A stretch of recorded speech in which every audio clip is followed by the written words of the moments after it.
Good. Well, it's noon on the dot. I know a lot of people are coming in, but we're on a tight time schedule today. So I just want to say that the session last night for the discussion for the picture scientist went fantastic, and then this morning we had the breakfast for the yolks and eggshells, and that went really, really well. We did not record that. I wish I had, but I also wanted it to be a safe space for any kind of discussion, so it's not recorded.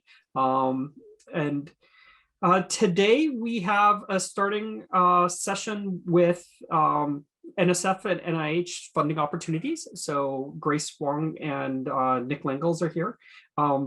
We're then having a fantastic session on next generation targets for deep brain stimulation. We'll have a poster session, an industry panel, and a vendor session. And I really ask everybody to attend the poster session, the vendor session.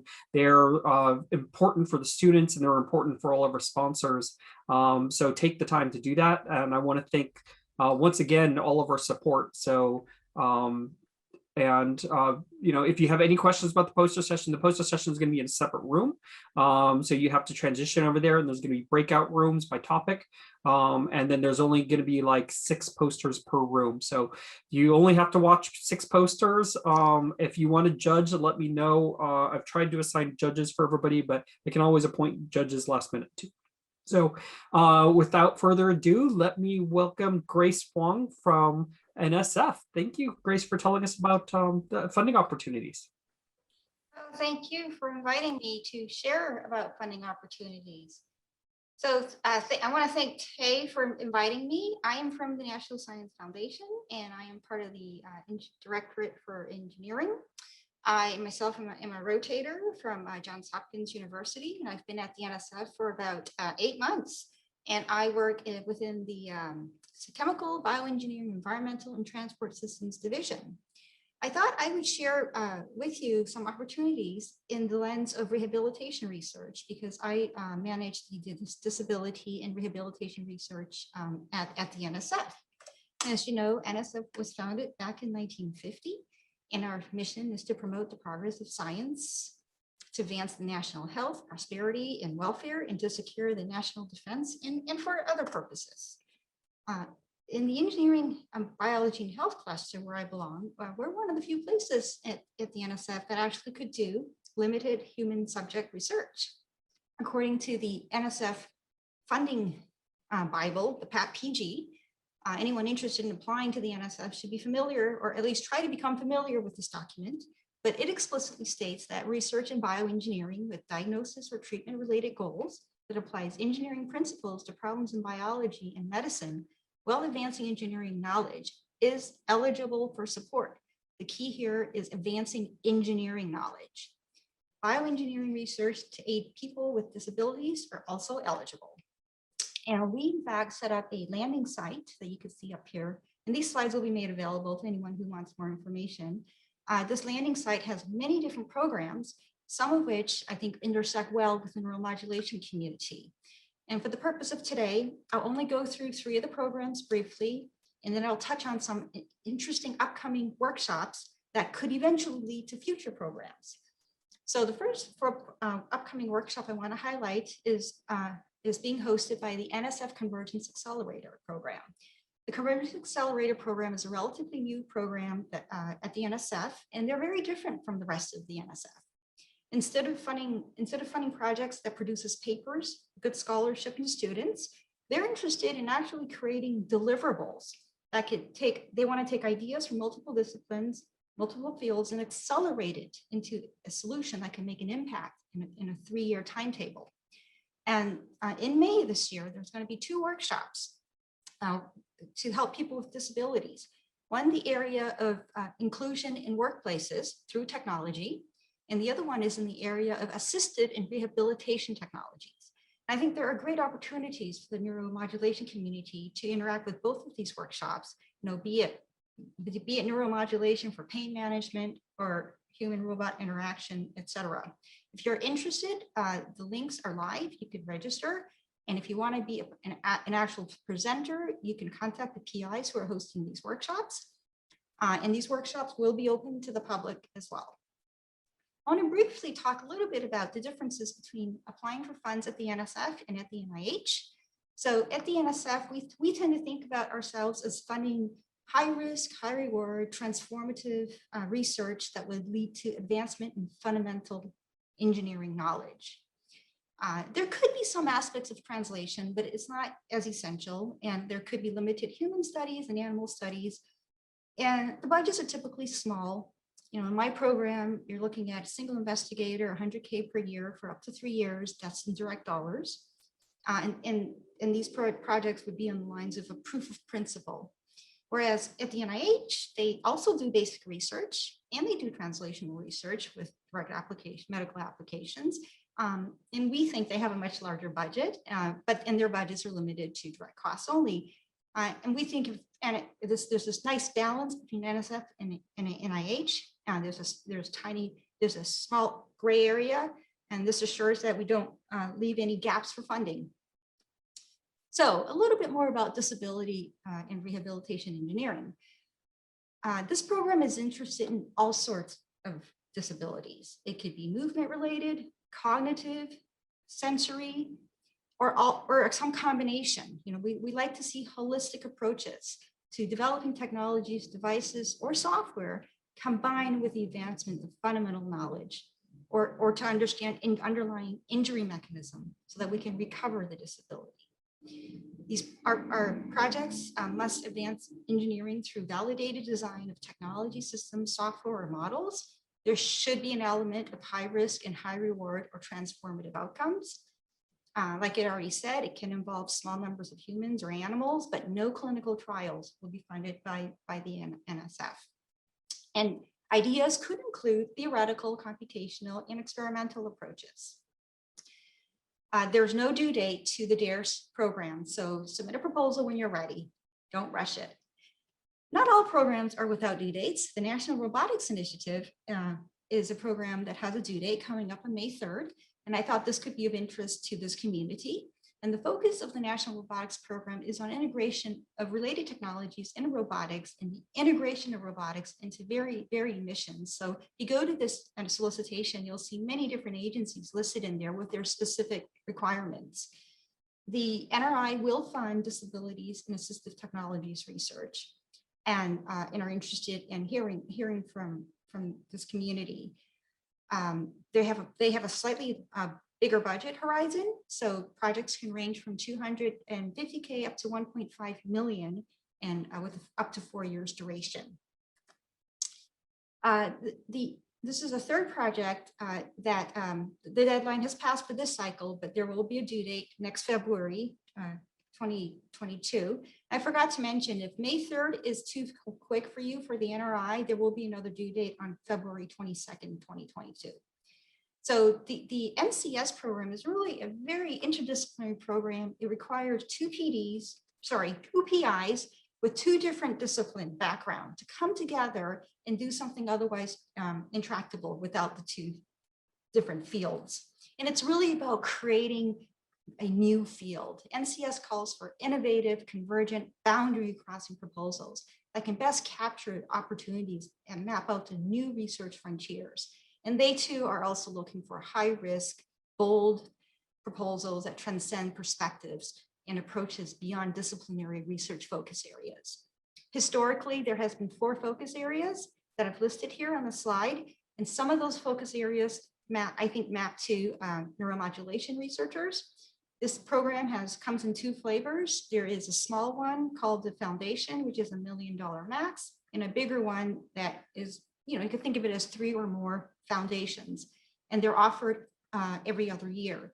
So the next due date, which is February 14th, 2022, will be limited just to the foundations effort. And then the February 15th, 2023 will entertain both frontiers and foundation. What am I doing for time? So I'm delighted to also announce a new solicitation that hasn't been posted yet, but the press release for it just came out last week. And this is a topic that I've been working on the last 6 months at the NSF, which is selected through the Emerging Frontiers in Research Innovation topic area. And the topic is brain-inspired dynamics for engineering energy efficient circuits and artificial intelligence. And the general idea here is that artificial intelligence approaches have sort of come to a place where they're requiring more and more data, more and more compute, and it's just not sustainable for our planet. And these artificial neural networks, these deep learning approaches spawned from discoveries in neuroscience 70 years ago. And they've really kind of moved on without incorporating a lot of the new innovations that's come out of neuroscience in the last 5 to 10 years, thanks to the global brain initiatives worldwide, here in the US and the UK and in China. In particular, things like complex temporal dynamics and subcellular computations are exciting new areas.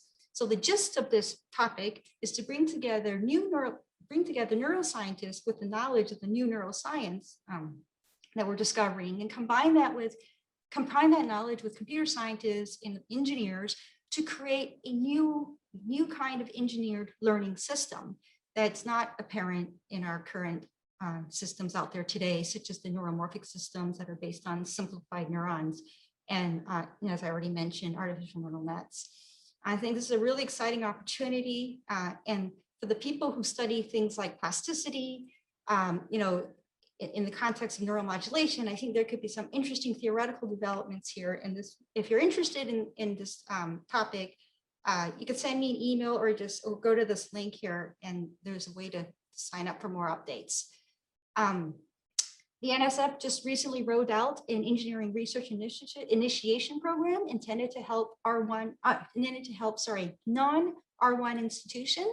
There is going to be a webinar on April 29th. And the proposals are due on June 18th. In interest of time, I'll skip to the next slide.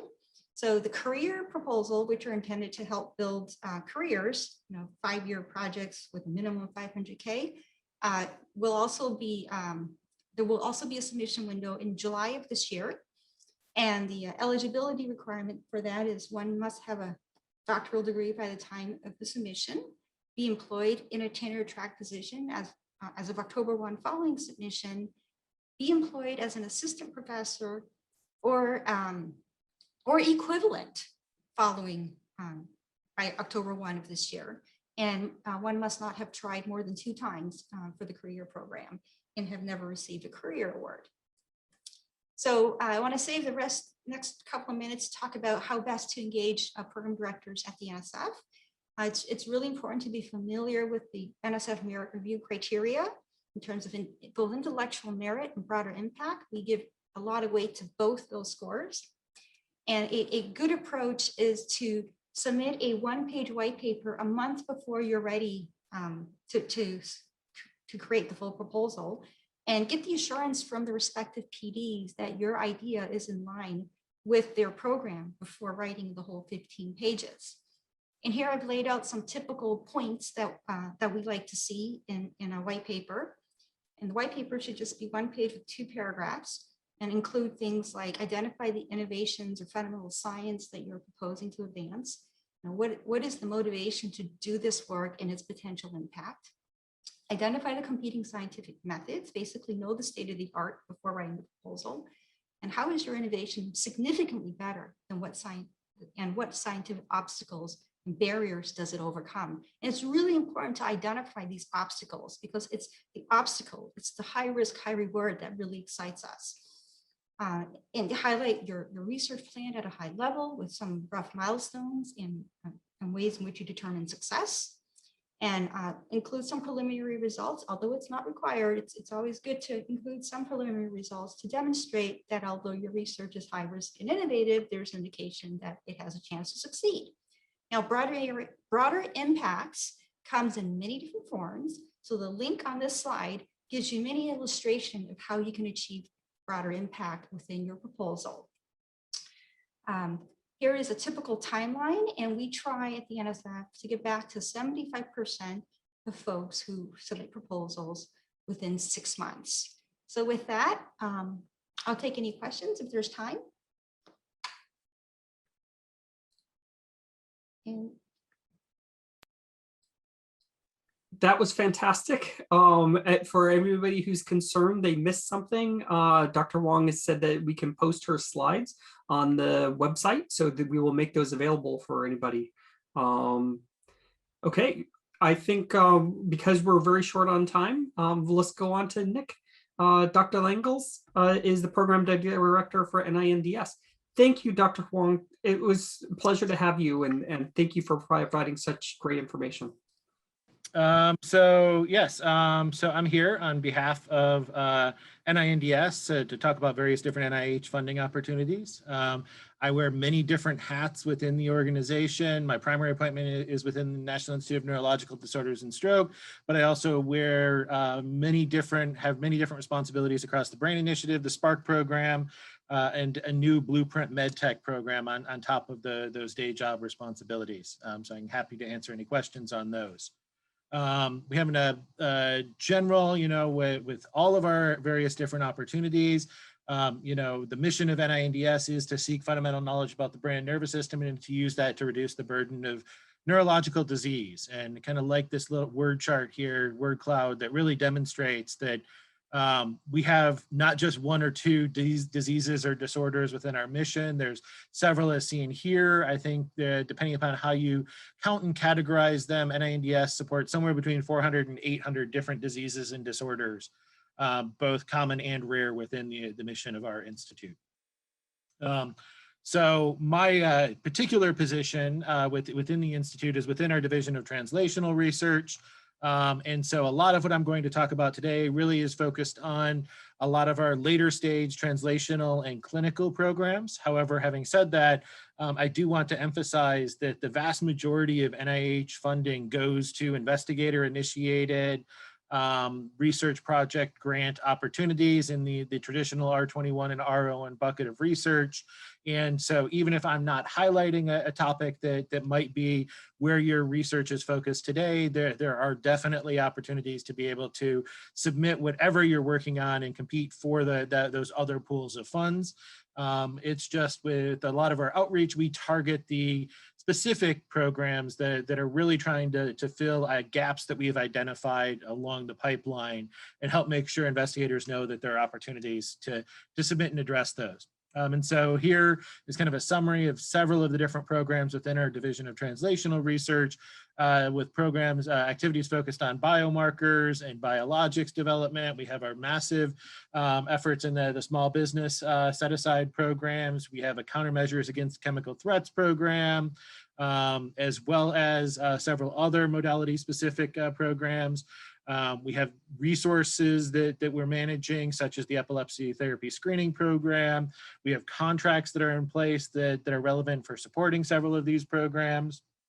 And getting beyond the direct translational programs, we also have several different areas of clinical trials infrastructure and resources to support those later stage activities, and in particular have clinical trials networks set up in general neurological disorders, a stroke specific network, as well as an emergencies treatment network in the neurological area. And last but not least, our division plays heavy roles in managing several of the trans NIH initiatives, including the Brain Initiative, the HEAL Initiative, and the Common Fund SPARK program. When looking at particular focusing on the device development and translational pipeline, I like to really kind of highlight that we do support activities across the Institute and across the organization from the earlier stage concept generation through device development, device optimization, preclinical testing, first in human studies, as well as those later clinical trials activities. And you can see across the spectrum here that we have various different opportunities and programs. And of noting, some of them are part of the bioengineering research grants and partnerships activities that are trans NIH wide.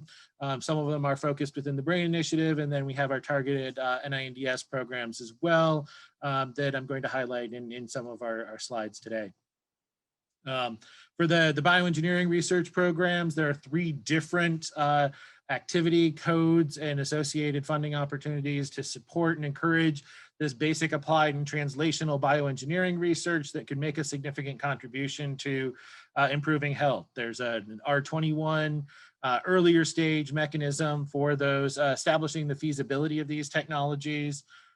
There's the bioengineering research grants, which are a more traditional R01 mechanism, but are really tailored towards assembling these multidisciplinary teams to solve these problems and demonstrate that proof of concept in order to advance these technologies along the development pipeline. And then we have a bioengineering research partnerships, which are a later stage development that really are focused on that technology optimization and creating that robust solution for the overall biomedical research or practice of medicine problem, typically the larger multidisciplinary teams. As noted here, there are 2 different funding opportunities for each one of these initiatives, and within each of the differentiation is NIH had revamped their overall funding opportunity structure, whereby some opportunities allow clinical trials, some of them require clinical trials, and some do not allow clinical trials. And so with these ones, there are not allowed and allowed options for the various different options. And of note, not all institutes are participating in all of these opportunities. So make sure you look closely at which individual institutes and mission areas are supporting each one of those programs. The second area to really highlight in some of our more recent activities is within the BRAIN initiative. For those who are not aware, this is a trans NIH initiative that includes 10 different institutes and centers across NIH. And the goal really is to both develop and apply new tools for understanding how neural circuits underlie complex behaviors in health and disease, to leverage these technological innovations to enable new discoveries about this function, using these discoveries as a foundation for developing new therapeutic strategies for the brain disorders, and then to disseminate and democratize both the basic science and discovery information, the technologies, as well as advancing these potentially platform systems for new clinical indications. About 1.5 years ago, I guess it was now, with the Brain Initiative 2.0 report had come out, looking at and evaluating the progress in brain over the first 5 years. And there are major findings. Both the original report and the follow-on working group report are available on our Brain Initiative website at the bottom that you can get and feel free to peruse at your leisure. They include both a more scientific driven report and evaluation, as well as our companion neuroethics working group reports are available there as well. But the general key points of summary that were provided by the working group were that they wanted us to stay on the productive path that we had already been underway already, continuing support for both the technology development and the understanding of various different circuits within the brain and nervous system. They wanted to balance individual investigator-initiated research with team science, larger projects, as both are vital. They also wanted BRAIN to continue to explore and potentially implement additional transformative projects really designed to push the overall envelope. And the fourth was to enhance that integration of neuroscience with neuroethics and understanding the broader societal implications of the research activities that we have ongoing. So within the BRAIN Initiative, we have various different topic areas noted here. There are funding opportunities available most of the time that address all of these different constituencies and research and development areas, as well as then focusing the focus areas as seen on to the right, depending upon how you're looking.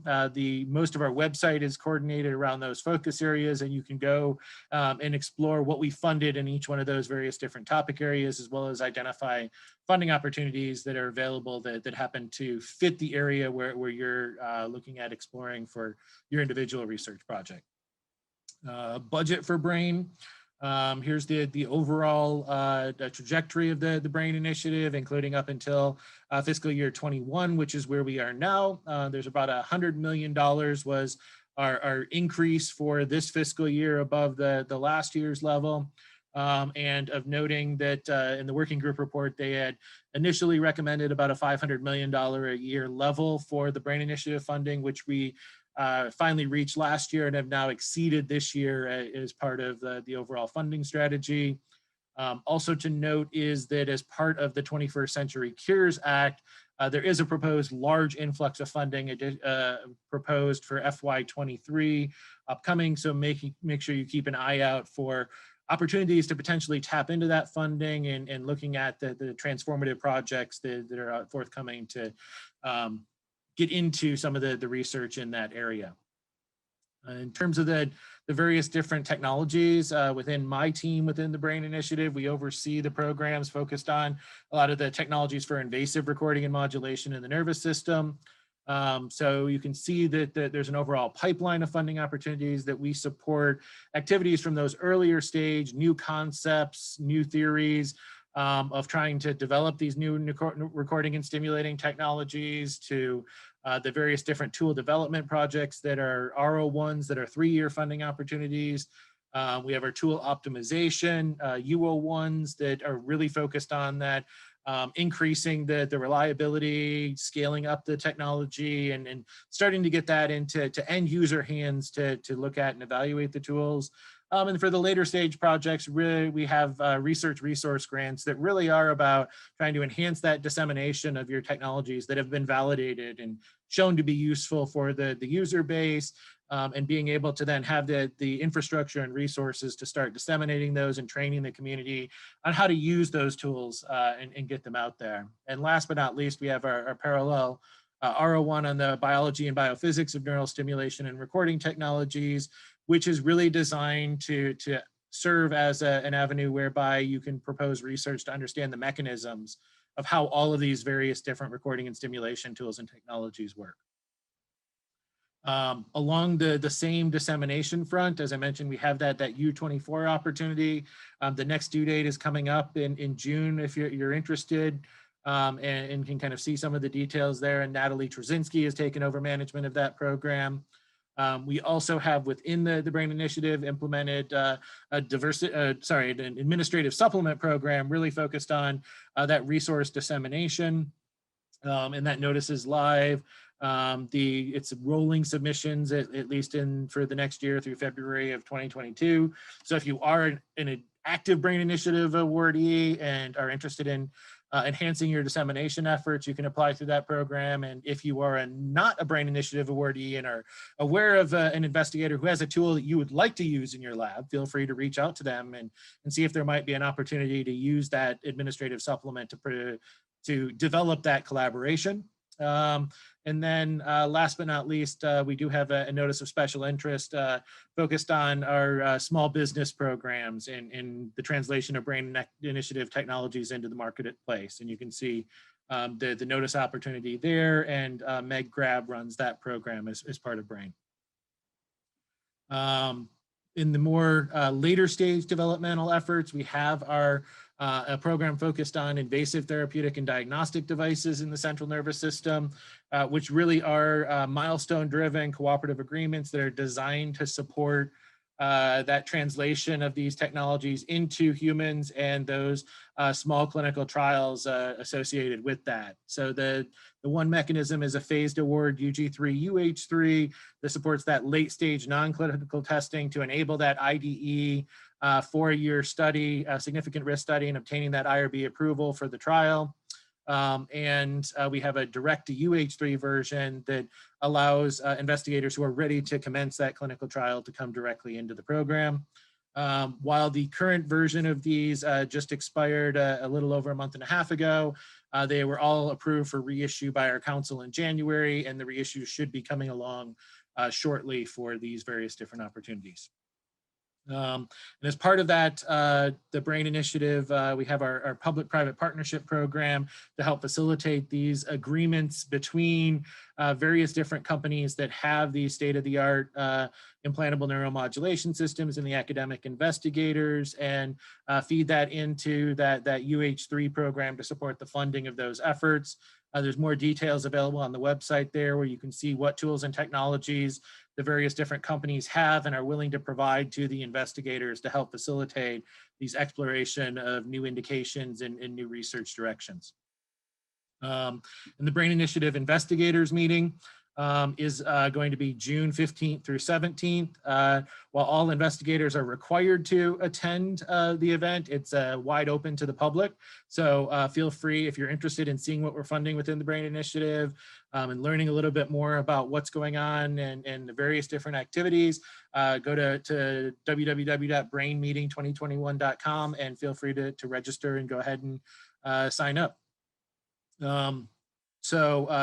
Not to run short of our NINDS program, similarly to the program that I mentioned within the BRAIN Initiative, we have our NINDS Translational Devices program that supports both academic-led and small business-led opportunities in this translating various different technologies through that first-in-human and early-stage clinical trial effort.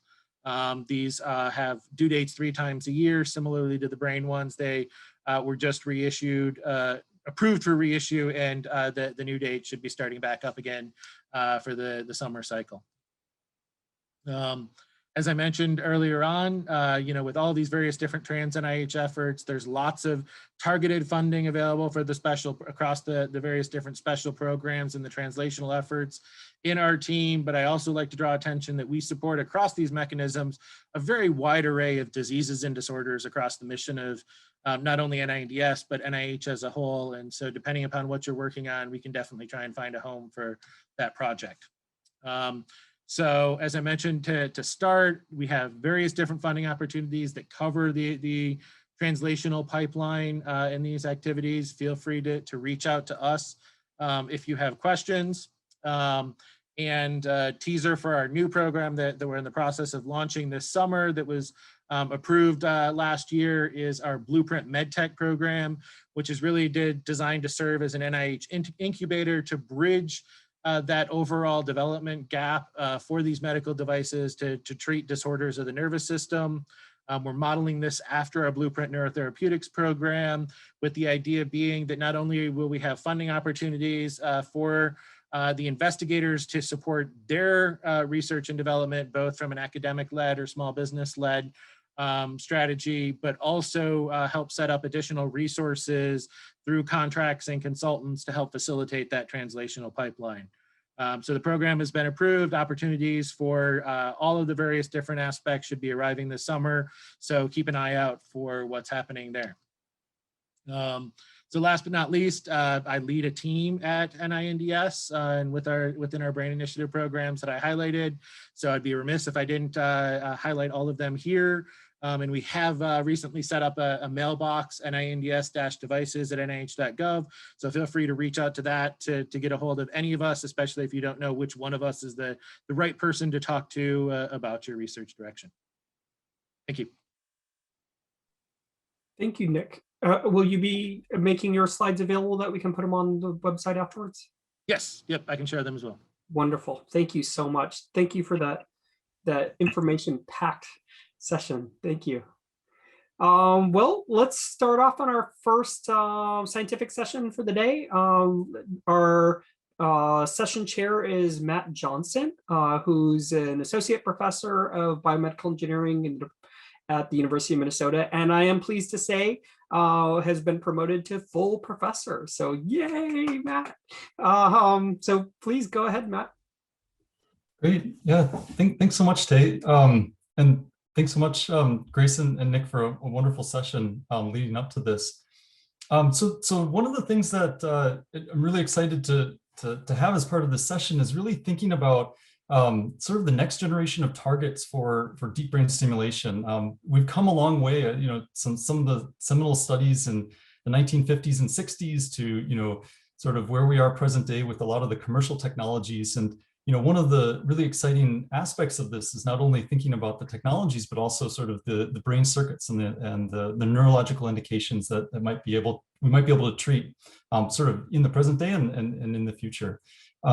Before I get into that, I just wanted to share one thing that might be of interest to a number of people in the audience, and that's that, let's see here. If you're interested in translating and commercializing neural technology, it was an R25 mechanism that is being put together by a number of groups, and we've put together this course, this neurotech course, It's kind of really, if you're interested in translating and commercializing neurotechnology and might not know sort of all the kind of ins and outs of that process and are interested in learning more, this is a freely available course, and it's going to be made available to the public starting April 30th. There's 21 video lectures on translation and commercialization from experts in the field, academic, industry, FDA, other NIH, NSF. And then we're hosting a workshop June 23rd through 25th. And this is going to be in partnership with the NANS NIC meeting, and the applications will open April 30th. So feel free to go to the course website, neurotechcourse.org, and then we'll open up the video lectures to the public on April 30th.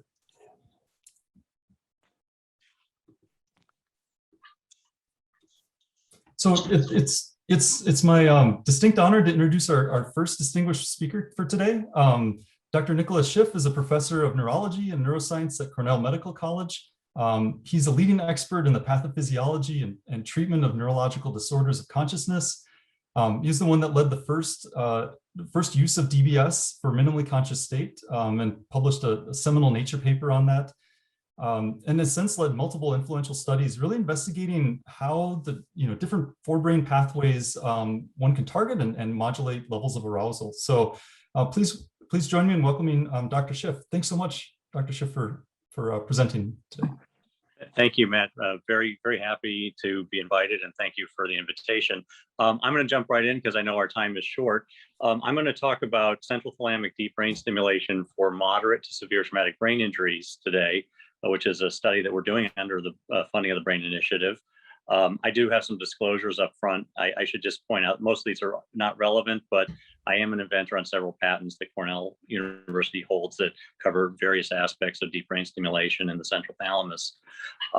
Today's talk is really going to focus on this new clinical study that we've been actually almost completing now, a clinical feasibility study to apply central thalamic deep brain stimulation to patients with severe to moderate TBI, and I'll explain what I mean there, because I think if people are very well aware of our work in very severe brain injury in minimally conscious state, this is a very different population of patients who are really representative of those patients who after traumatic brain injury are walking around just not able to get back to the kind of work, study, and life that they had before. I'm going to lay out the rationale for the approach of central thalamic DBS for this patient population, describe it in more detail, describe our study design, and then share the results that we have to date. And I will stay on time, hopefully. I've got a little timer.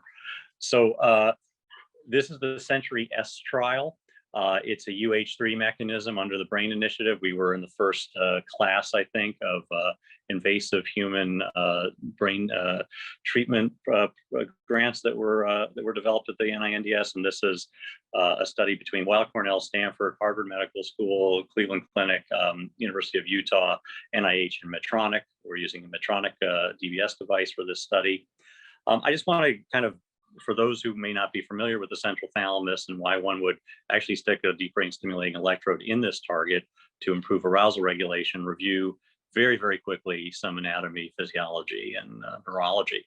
So it turns out that if one looks at outcomes of multifocal severe brain injury, they can be indexed, despite the heterogeneity of different types of injury, by the degree of cell loss in the central thalamus. And this was established most definitively by an autopsy series done by Brian Jeanette's group in Glasgow many years ago, where they found that if they segregated patients with traumatic brain injury who died at least 6 months after their injury by their outcomes, those with moderate disability tended to lose neurons within the centrolateral and neural-wide regions of the central thalamus. And then as outcomes worsened to severe disability, minimally conscious state, or vegetative state, the cell loss progressively became more posterior medial.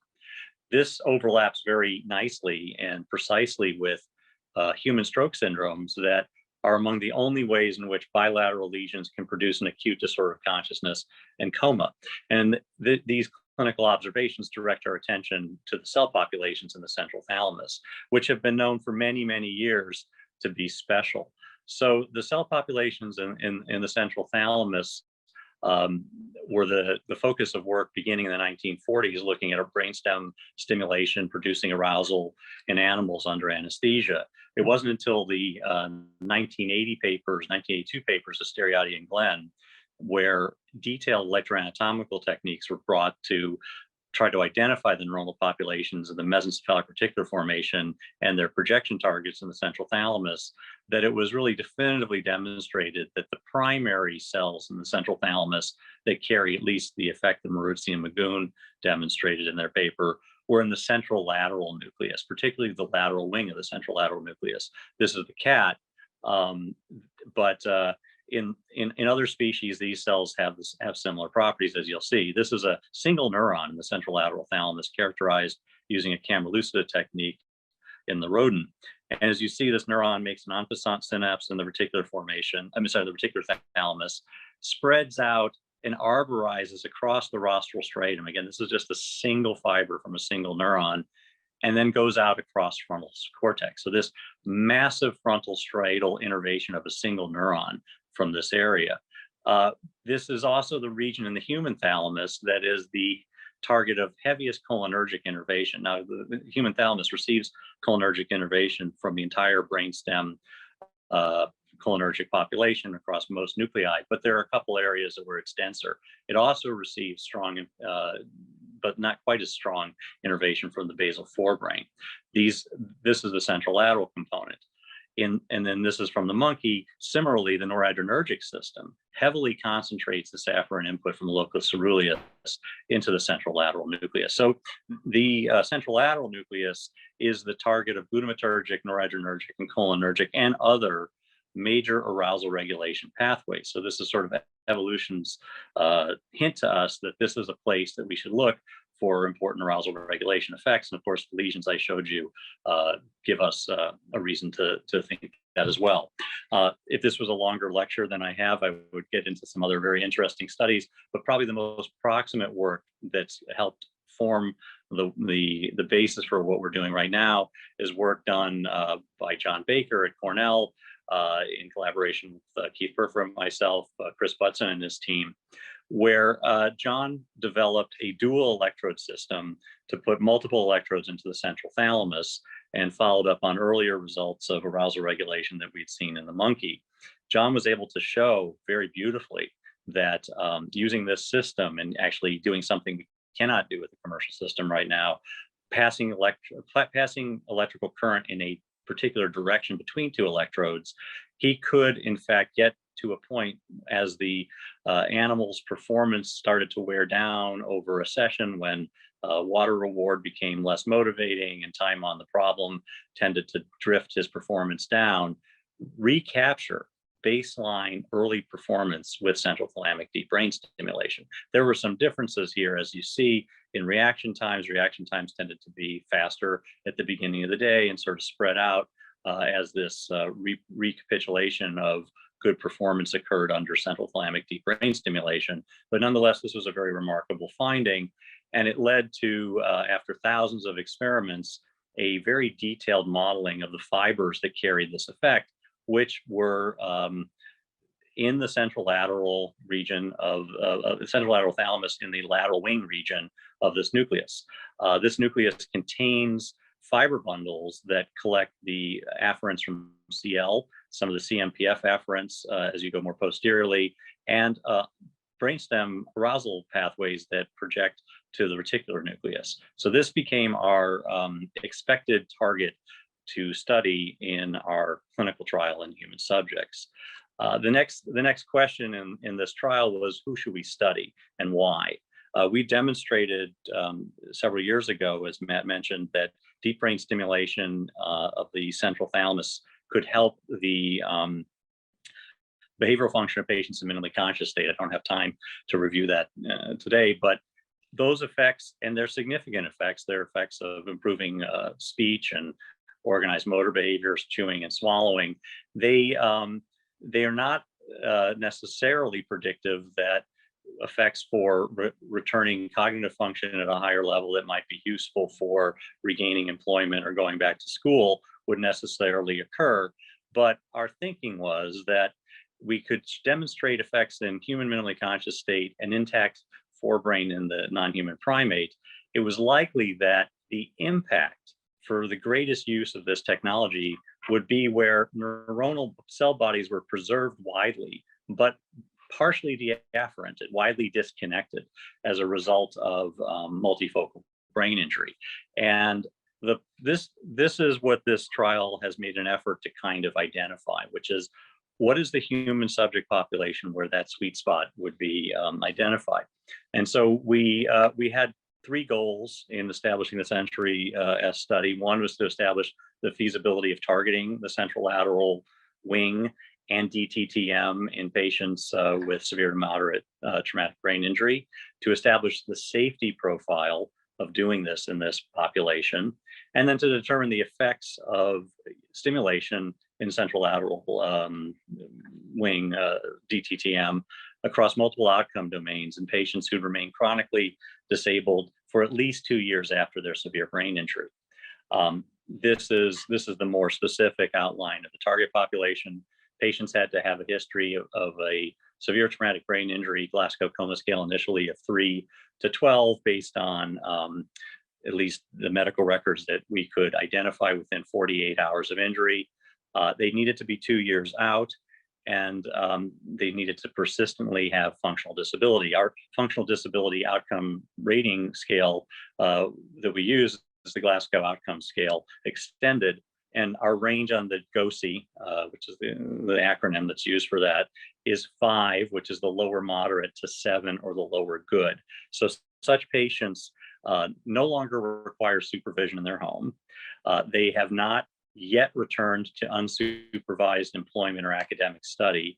And if they have returned to that level, their employment or academic capacity has remained reduced. We also required that patients were medically stable without changes in any centrally acting medications for at least 3 months.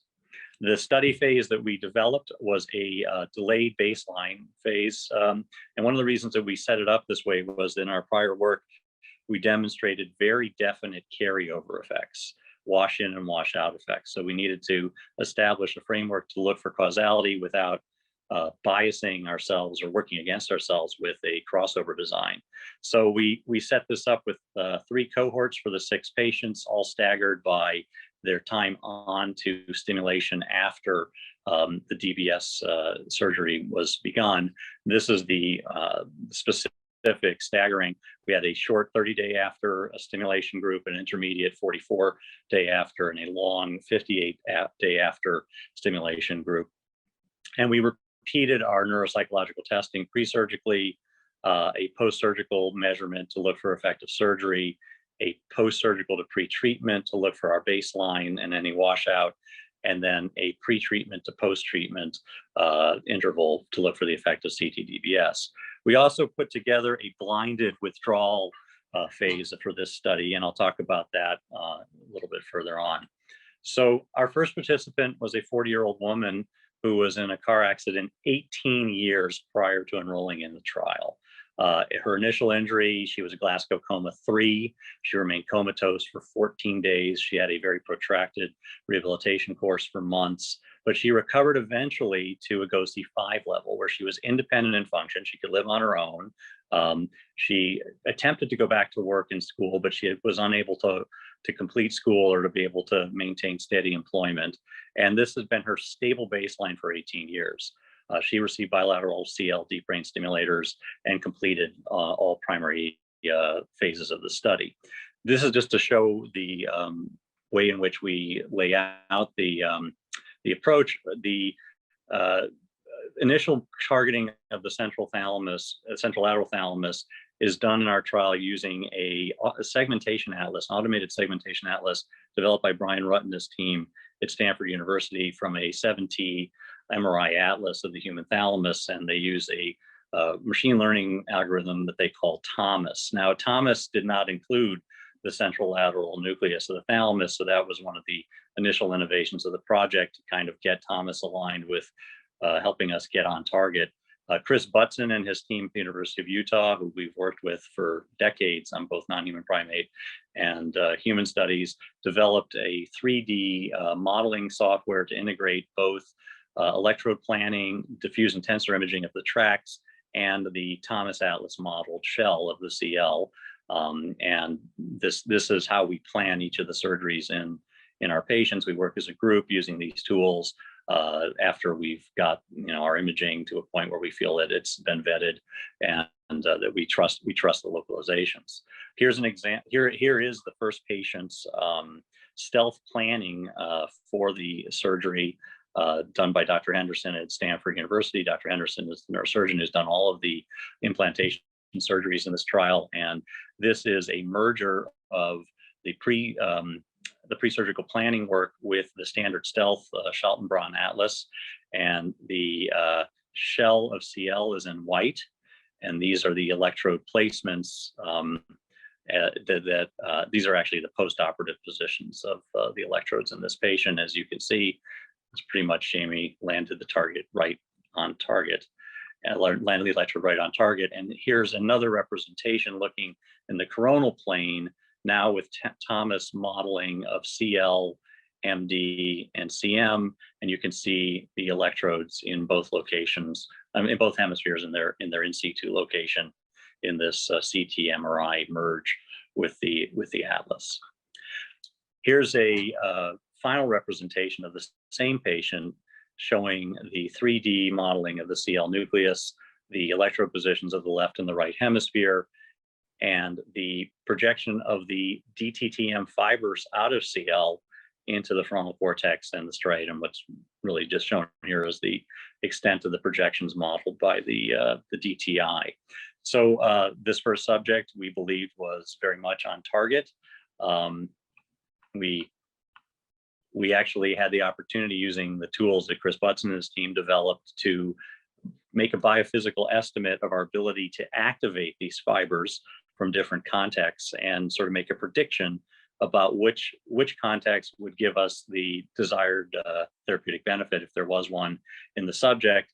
We picked contacts 1 and 2 on both sides based on this model, but we did a full monopolar review and evaluation for the patient beginning at the titration phase of the trial. As it turned out, the model at least was consistent with all of our in-person testing, and we ended up using contacts that comported with it. And here's what we found. So this trial was designed with an FDA endpoint for a success criterion of a 10% improvement on the trail making test B. Trail making test B is a measure of speeded cerebral processing. Essentially, it's a mix of working memory, sustained attention, and executive function. And it is a quantitative measure that gives you a performance time. So a 10% increase in a trail making B at the end of a rehab period following an acute a severe brain injury within the first year would be an excellent outcome. So we use that as a proxy. In this patient, we were able to show that surgery actually had an initial effect, bringing an improvement in her behavioral performance of the TMTB, but this washed out at the treatment start. And by treatment end, we ended up with a 15% improvement, which exceeded our measure. We also found that there were improvements in collateral measures. This is the River-Mead symptom index, which is often used in traumatic brain injury. And the patient showed an 85% improvement in traumatic brain injury symptoms. This is the PHQ-9. It's a depression measure. There was an 80% improvement in this measure. The TBI qual fatigue was a measure of fatigue that we use as a secondary measure, and this patient showed a 70% improvement. There were also other improvements in TBI qual executive function and attention. And although this treatment phase, the treatment begin to treatment end in this trial that we've run is only 3 months, this patient actually picked up 1 point from a 5 to a 6 on the Glasgow Outcome Scale Extended. So this was about as good an outcome as we had hoped that we might actually see in this trial. Here are our group results to date. We've had 5 participants come through, and 4 of them have completed all study phases. That's because one of the participants had a scalp infection that arose 1 month after the implantation and had to be explanted. So we just simply didn't get to see how they did. We have one additional surgery to do, and that study is pending. Our primary outcome measure, the TRAILS-B threshold, was 10%. And we've achieved that in all 4 participants who've been stimulated at the end of their treatment phase. In fact, the median improvement that we see in trail making test B in the 4 subjects is 24.8%, with an interquartile range of 21.8 to 32.2%. These are subjects who are 22 to 60 years old, and they range from 3 to 18 years after their injury. The subjective aspects of this that go along with these numbers are also, I think, fairly remarkable and worth noting. The first subject, one of the most important improvements that this correlated with clinically was that she restored the ability to read. She hadn't been able to focus and read books, and that had been stable for 18 years. Pretty quickly after beginning stimulation, she began reading again. Halfway through the trial, she was picking up bestsellers, reading them, and then discussing them with the instructor who was doing testing with her at Stanford. Our 4th subject has actually had the same result and had a list of 7 books that for 10 years he wasn't able to complete. And within the first 3 to 4 weeks of stimulation, he completed all 7 of them and is on to many other books. So, this is something we're going to look at in the sequel about how to measure some of these aspects of things that aren't captured by a trail making test. But I think this satisfies at least that there's an effect size that is significant that we were looking for. And it gives some reason to think that application of higher functioning patients after moderate to severe traumatic brain injury has promise to restore function and improve their quality of life. Generalizing beyond a small cohort like this, of course, is going to require a larger follow-up study. This is our Century S team. There's Dr. Henderson from Stanford, Dr. Finns is a neuroethicist who works with us, Dr. Butson, Dr. Giacino from Harvard is our clinical trials expert. There's Dr. Langhals, and there's Dr. Machado, who's one of our PIs at the Cleveland Clinic, and this is Dr. Rutt, who runs the Stanford MRI component of our study. And these are our team members for each of the institutions. And these are some people at my place. So I think I stayed on time. I hope I've given enough time for questions. I know that was a goal. So maybe I should stop sharing and give that a shot. Great. Thank you so much, Dr. Schiff, for a wonderful presentation. We have a couple of questions in the Q&A. Okay, should I look at that? Yeah, Tay, should I read these off? Or no, I can read it, or I guess you guys should read it. Professor Schiff can read it. Yeah, go ahead. So first question, have any depth recordings from your TBI patients been done? Yes. Is there any chance they are having non-convulsive electrographic epileptiform activity? No, not the ones that we put the electrodes in. In principle, could patients like this have that? Of course. But I have looked, so we've had recordings and we've done microelectrode recordings in all 5 of the patients that we've implanted so far. We're actually going to do the next surgery completely under image guidance, which is another interesting question that we've been thinking about. And then we also had patients from the MCS trial. So I've listened to, let's see, 16 human thalami with severe brain injury in this region. Not only do none of them have seizures, but most of them on the more severe end don't have activity. These patients have actually active central thalami. And there are some interesting recordings that we've picked up that might compare to some of the work that has been done in cat by Stereotti and his group, and more recently in monkey by a group at the University of Wisconsin. CL does have a signature in some neurons that's very unique, but the answer is no seizure activity. So that's one. So then the next question, awesome results, thank you. Given them, I'm wondering if you can speculate about what this means for how we think about the mechanisms of DBS. Here, you are trying to overdrive activate a hypofunctioning activation circuit, but the canonical DBS narrative is all about disruption and disconnection. How do you think about what high frequency stim is doing here? Well, so thank you for this question, because when I got into this game 25 years ago, it was quite obvious to me that there are two kinds of things that happen with DBS, right? And one of them is more akin to ablation, but this kind of finding, and this is old, right? We've known this since Marucci and Magone in the 40s. This more or less says that, at least in principle, the technique of DBS is activating. Now, activation of a network that produces an effect that's like ablation doesn't mean that DBS ablates or creates an anodal depolarization block at high frequencies. Clearly, that's not what's going on here, because if we were actually blocking these areas when we turn them on, we'd actually be producing the kinds of problems you see with stroke. And you know, we can't, you can trust me that bland strokes that are large bilaterally here produce initial coma, but there's a whole range of behavioral disturbances that can occur with, you know, small strokes that are even unilateral here. So, you know, so I'm not worried about this. There's no general mechanism, I think, for DBS, but I do think it's probably activating in most cases at high frequency. Here, it's got to be. And what do I think is going on? I think that there are two primary targets of our approach: layer 5 pyramidal cells and medium spiny neurons in the striatum. I think the layer 5 pyramidal cell is getting inputs from CL at both the supragranular and infragranular layers. And when they're going at above 100 Hertz, you're getting a whole lot of things happening, including dendritic electrogenesis.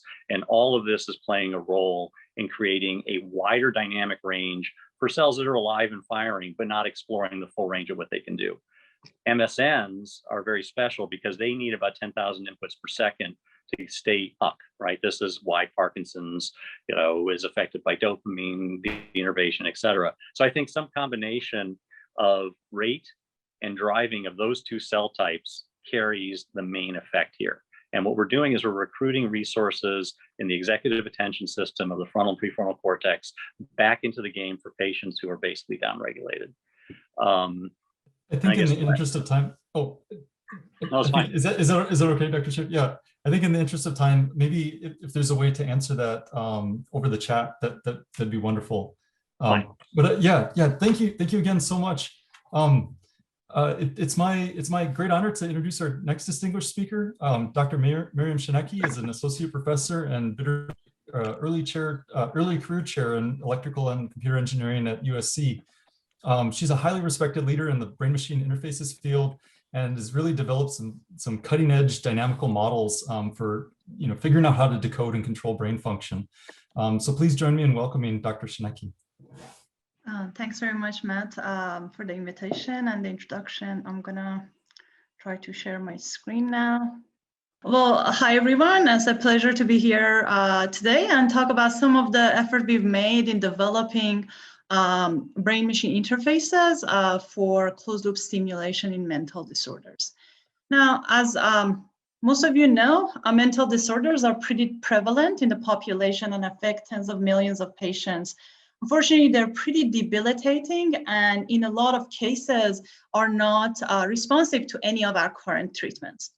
The idea is that these disorders are signs and symptoms of abnormal activity across large-scale brain networks, which of course raises the question of whether we can transform these therapies by regulating these abnormal electrical brain activity patterns.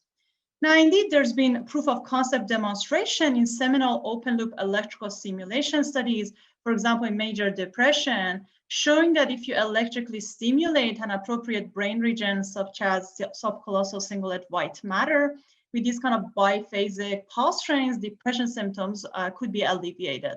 But the issue has been that these treatments have not been universally effective. So when we started thinking about this problem a few years back, the main idea was that, okay, so what if instead of having a stimulation device that turns on and stays on, we guide how we stimulate the brain by these very neural activity patterns that we're trying to control, so basically close the loop. Now, while these closed loop stimulation systems have not been developed for mental and neuropsychiatric disorders, they've actually been tried in neurological disorders such as Parkinson's disease. But even then, when people talk about closed loop stimulation, what they really mean is an on-off approach, whereby they basically identify a local biomarker, let's say the beta amplitude on an SDN electrode, you set a threshold on it, and then depending on whether you're above or below it, you turn the stimulation on and off. So you might ask me, well, why can't you do the same for mental disorders? What's the big deal?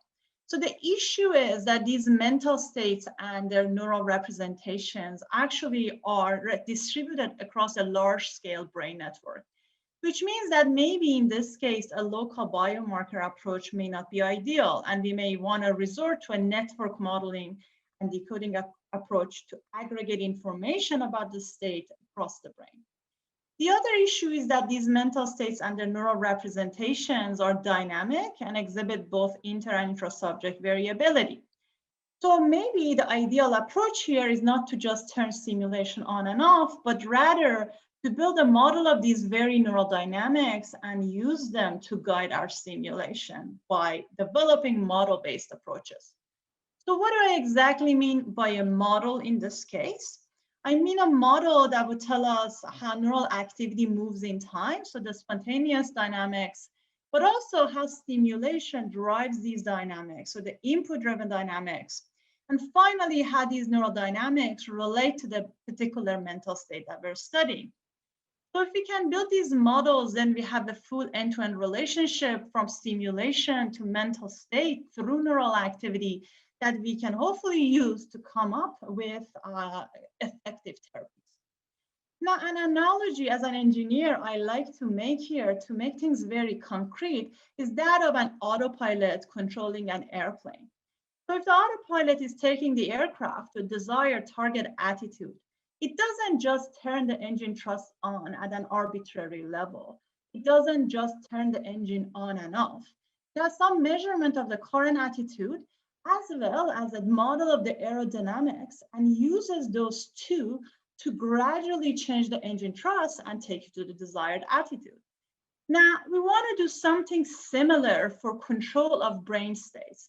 We want to use, let's say we're controlling the mood state in depression. We want to use first a feedback of brain activity and the current state, as well as a model of brain dynamics and its response to stimulation, be able to gradually and in real time adjust our stimulation to achieve the right therapeutic benefits. So you might now ask me, okay, well, if control systems exist for these engineered systems like autopilots, why can't you do the same already for the brain? The issue is that the brain is something we did not design. It's a humongously complex system with unknown dynamics. And this raises actually the machine learning and the modeling challenge to model these very dynamics. So here's the system that we envision developing. So we envision a closed loop system that would take the neural activity, use that to decode in real time the mental state, let's say mood in depression, use that estimated state as feedback within a controller that would then adjust the parameters of these pulse trains, such as frequency and amplitude. Of course, the system as of today is unrealized, and there's multiple challenges that we have to address to realize such a system. So the first challenge, just to build a decoder, is that we first need an encoding model that would tell us, well, how is mood even represented in neural activity? But that won't be enough, because even if we can perfectly decode mood, we have no idea how to stimulate the brain to change it. So what we need additionally is to learn input-output models that would tell us, well, how is stimulation going to change neural dynamics and therefore mood. And finally, if we have the two models together, then maybe we can develop a control strategy. So what I'll do in my remainder of time is to kind of give you a sneak peek of our progress in these developing these boxes and some of the future directions. Okay, so first, when we started off, decoding of mental states in general is very challenging. For example, decoding of mood had not been demonstrated. And there are two major factors that make this decoding more challenging as opposed to, say, motor or movement states. The first challenge is, as I alluded to, these states are actually represented across a distributed brain network, which means that we have to model actually a large-scale brain network activity space, a very high-dimensional neural feature space. Now, what makes matters worse for us is that the behavioral measurements of these mental states, such as mood, is actually pretty difficult and therefore infrequently available. Our best target, of course, is to essentially give people questionnaires and ask them, well, how do you feel?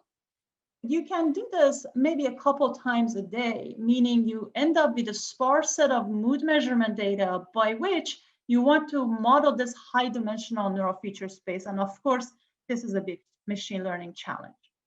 So in collaboration with Eddie Chang, who's a neurosurgeon at UCSF, we first collected the right data sets from epilepsy patients of multi-regional brain network activity and a mood questionnaire data. And then we started working on solving this problem. So we showed a couple of years ago that indeed we could decode mood variations from multi-site intracranial brain activity. This is work by two of my students, Omid Sani and Yushu Yang. And the basic idea behind our solution is actually pretty simple. If it's a high dimensional space, then we should do dimensionality reduction. The issue though was that standard dimensional reductions won't be applicable here because just the feature space is too large. So we used some intuition about the problem to develop our own dimensional reduction technique. The first intuition was that if these states are distributed across a network, then there's likely redundancy in the network. So we developed a method that instead of trying to decode from all of the network nodes, first identified the smallest network size that was good enough for decoding, and then just focus on modeling that smaller subnetwork. Then we said, okay, even within the smaller network, we're going to do further dimensionality reduction and model neural dynamics. So basically, we wrote our high dimensional neural features in terms of a low dimensional latent state, and we described how it moved in time through this equation. So from time t to time t plus 1. So together, these two components gave us a low dimensional latent state that we could then regress to our sparse mood measurements.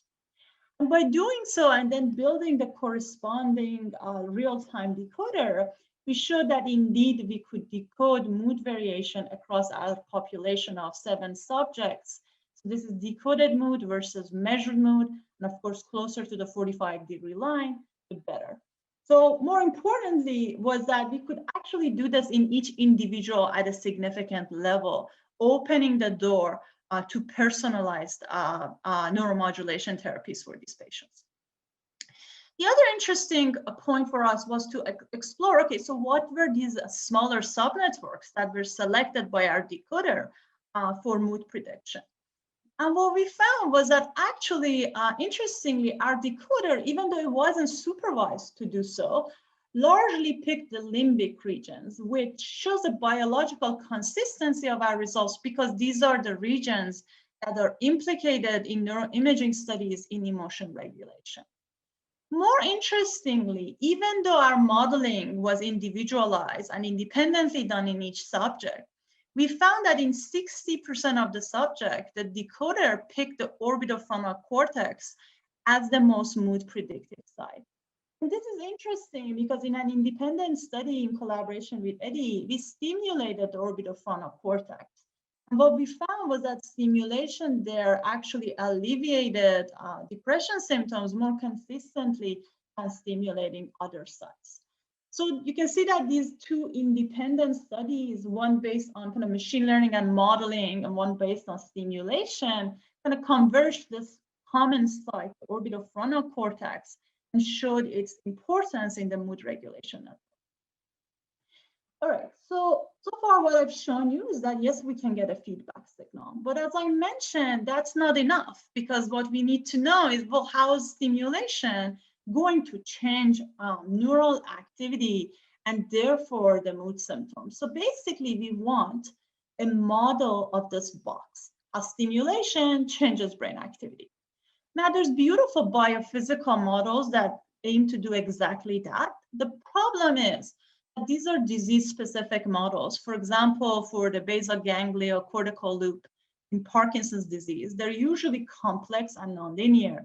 And therefore, the parameters are not even fit in most cases to an individual's data. So that means they may not generalize to developing kind of a closed loop control systems. There are also models of the response of, say, a specific cortical column or a neuron to stimulation. But what makes things hard for us is that we need to model the response across a multi-regional large-scale brain network, do so in each individual, and do that during time-varying stimulation. So this is a new challenge. And to solve this, we developed a data-driven brain network input-output modeling paradigm. So whenever you talk about data-driven modeling, of course, you have to have a model structure first. So we settled on the same kind of latent state dynamical model that I showed you for mood decoding. But our hypothesis was that now I can also incorporate the effect of stimulation through that low dimensional representation or state, and then that effect gets reflected in the state and through that in neural activity. This model has various advantages, and for that reason we picked it. It's predictive, it's amenable for controller design. But the main question is, how do we train this model? How do we fit its parameter? Now, whenever, again, data-driven modeling, so you have to first collect some data, you have to stimulate the brain, you have to record the response, and then use the data set.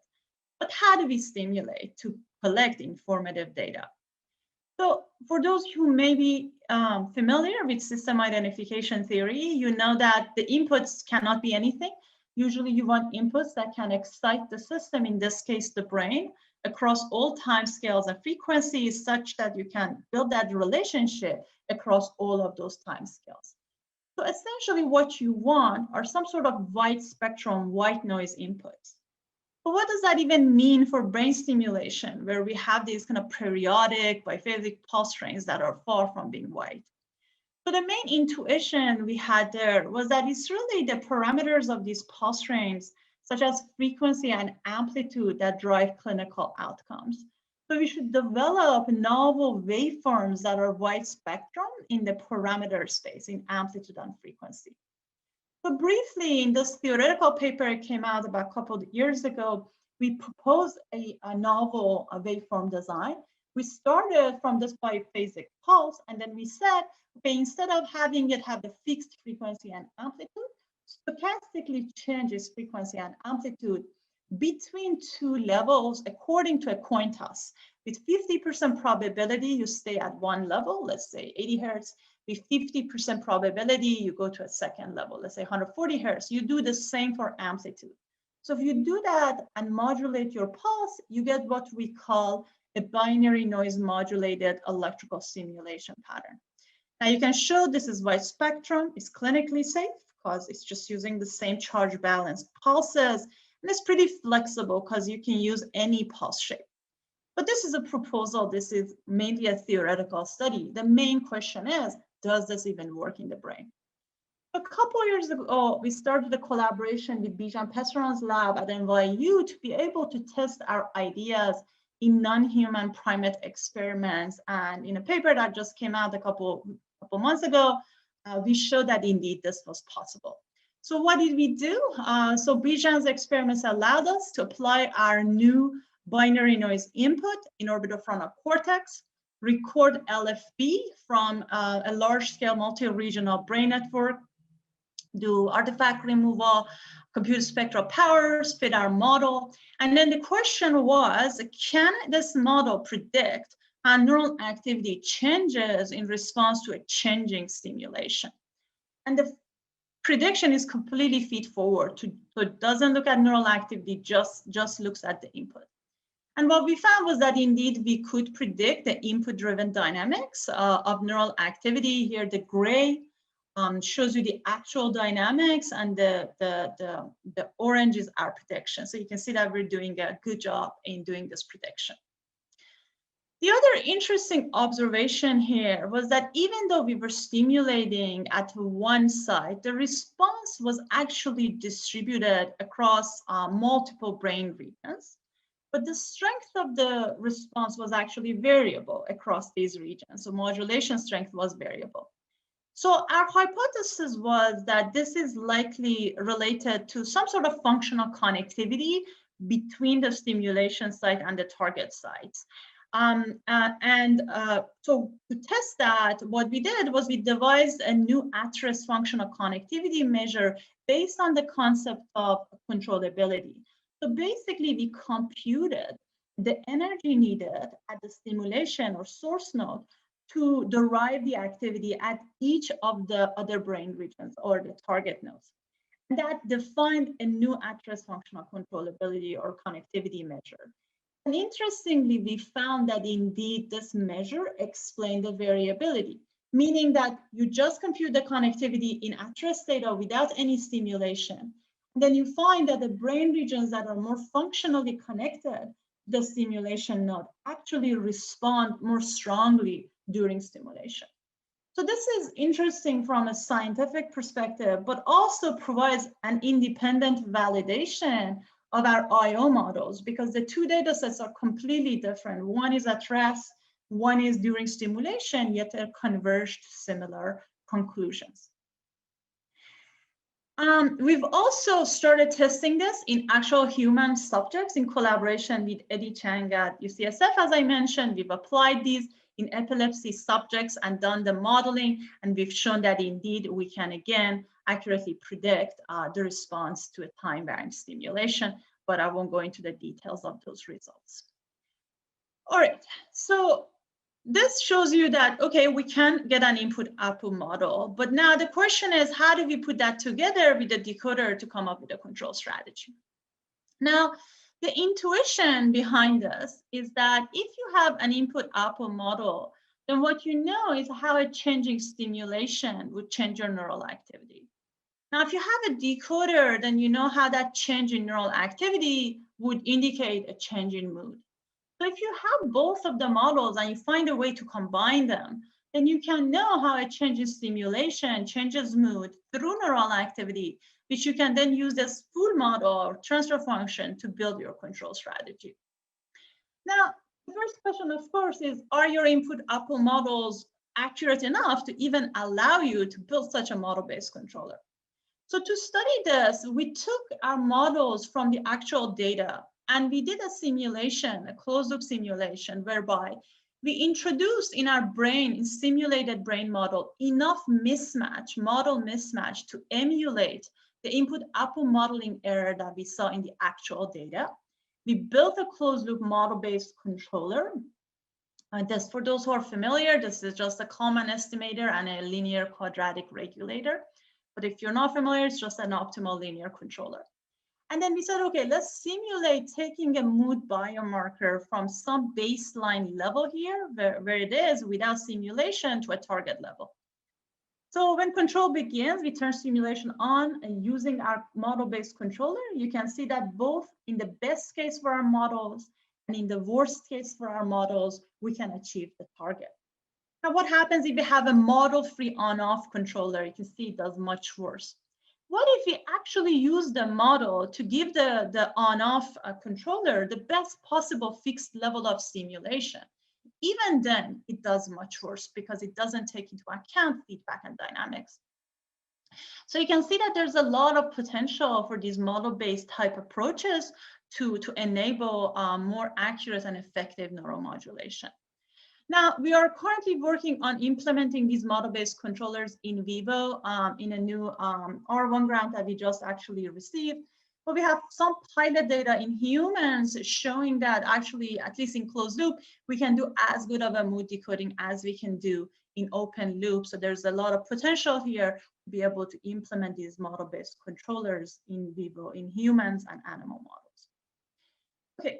So very briefly, some of the other challenges that we're working on, I'll just mention them.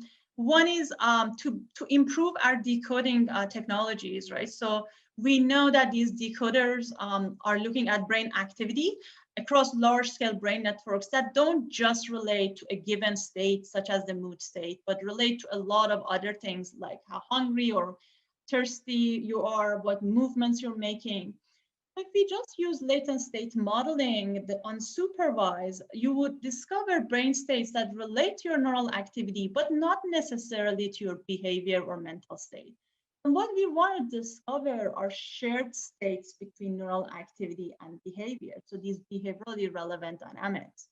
Now, unsupervised methods may not find you these green states, but as opposed to that, find the red states that are not behaviorally relevant. So we developed a new modeling paradigm called preferential subspace identification, or PSID, that can actually recover directly these green behaviorally or state relevant neural dynamics. And we show that this can both discover a much lower dimensionality as well as significantly improve decoding, even compared to neural networks in a movement data set that we had from non-human primates. The other challenge we're working on is, well, what if we don't want to just use a single modality of activity? What if instead of just ECOG or just LFB, we have spikes, LFB, ECOG, EEG? Can we build dynamical models that take into account all of these scales of activity and modalities? So we've developed multi-scale dynamical models that can aggregate information across different signal modalities. This paper also came out recently. And we showed that we can actually do this, build dynamic models for multi-scale activity, and they actually improve the decoding, in this case, of movements in non-human primates significantly. And of course, you can extend these to mental states. And finally, a challenge in what we deal with in neuromodulation across long time scales is adaptation and plasticity, especially in the presence of stimulation. Even visually, I'm showing you ECOG from a patient 40 hours apart. You can see that dynamics are changing. So we've developed adaptive dynamical modeling techniques that can track these non-stationarities and shown that these adaptive methods work better and enable further dimensionality reduction. So to summarize, we're working towards a model-based closed-loop control paradigm for brain states. We believe that understanding the system has a close relationship to our ability to control it. And if we can understand and control the system, then we can come up with novel treatments for mental disorders. So with that, I would like to thank my lab members who do all the work, as well as the funding sources. And I'd be happy to take any questions. Thank you. Wonderful. Thank you so much, Dr. Shanechi. I love the fact that with seeing that controllability piece and the systems identification, it's something that I hope all my students in my class from lecture today kind of tuned in, because it's an amazing application of that. We probably have time for maybe just one question. Alec Widge posted one, and it asked how the controllability, the model of controllability, compares to other attempts that are more anatomic based. So there's been a work on structural controllability based on DTI, DWI type data. Those are more anatomical connectivity. That's one difference. The other thing is that so there are many controllability measures in the control literature. So the theoretical controllability measures. Usually in the structural connectivity literature, they use like an average controllability measure for the system. But what we did was because we wanted connectivity between pairwise nodes, we actually computed the energy between the stimulation site and an individual node. So that gave us a connectivity map. So from a so just theoretically, the controllability measure that we use is different from what they use in the structural connectivity literature. And of course, the data, this is a functional connectivity measure. It's based on electrophysiological data. And all of these average controllability measures before have been on structural, like the DTI type data. Great. Thank you again, Dr. Shanechi, for a wonderful talk. So it's my honor to introduce our next distinguished speaker. Dr. Yang Dan is the Nanfeng Life Sciences Chancellor's Chair Professor in the Department of Molecular and Cell Biology at UC Berkeley, is an HHMI investigator. She's a world-renowned neuroscientist whose expansive work includes using novel cell-specific techniques to dissect neural circuits of and mechanisms of the visual processing system, sleep, motor control, and goal-directed behavior. And we'll hear some of that today. So please join me in welcoming Dr. Dan. Great. Can you guys see my PowerPoint? Yes, yep, looks great. Great, yeah. So first, I'd like to thank the organizers for inviting me to this great conference, in particular, Matt and Tay. And I'm really sorry to miss the earlier talks today, especially Dr. Schiff's. I was dying to hear it, but I was teaching until 20 minutes ago. So I'm going to talk about sleep Sleep is an essential innate behavior. We know how to sleep even before we're born. Yeah, okay. So we know how to sleep before we're born. As far as we can tell, all animals sleep, including flies and worms, and even jellyfish, who don't even have a centralized nervous system. So for non-mammalian animals, sleep is scored exclusively based on a lack of motor activity. So to score a sleep episode, the animal has to stay still for a certain amount of time.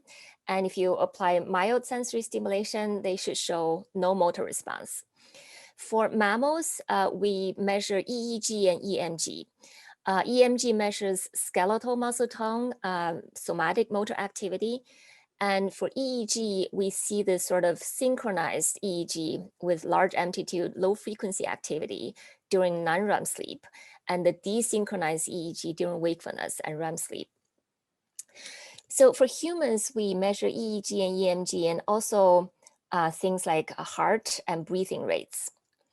So when we fall asleep, there is a reduction of not only somatic motor activity measured by EMG, but also slowdown of autonomic motor activity.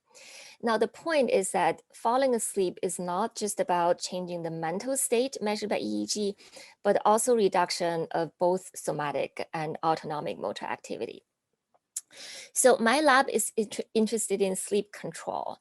And what I hope to convince you today is that a lot of the neurons in our brain that put us to sleep are really part of the motor circuits controlling these two types of movement.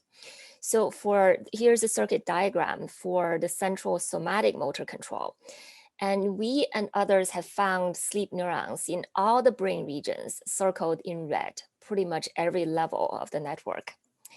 And here's a diagram for cardiovascular control in the brain, and we have found sleep neurons in all these levels as well.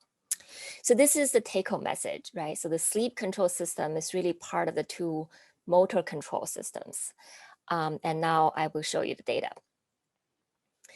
Now, since the discovery of the ascending arousal system by Maruzi and Magoon, we have figured out a lot about the arousal system, including multiple monoamine systems, the cholinergic system, and some peptide systems like orexin/hypocretin. In contrast, we know much less about the sleep circuit.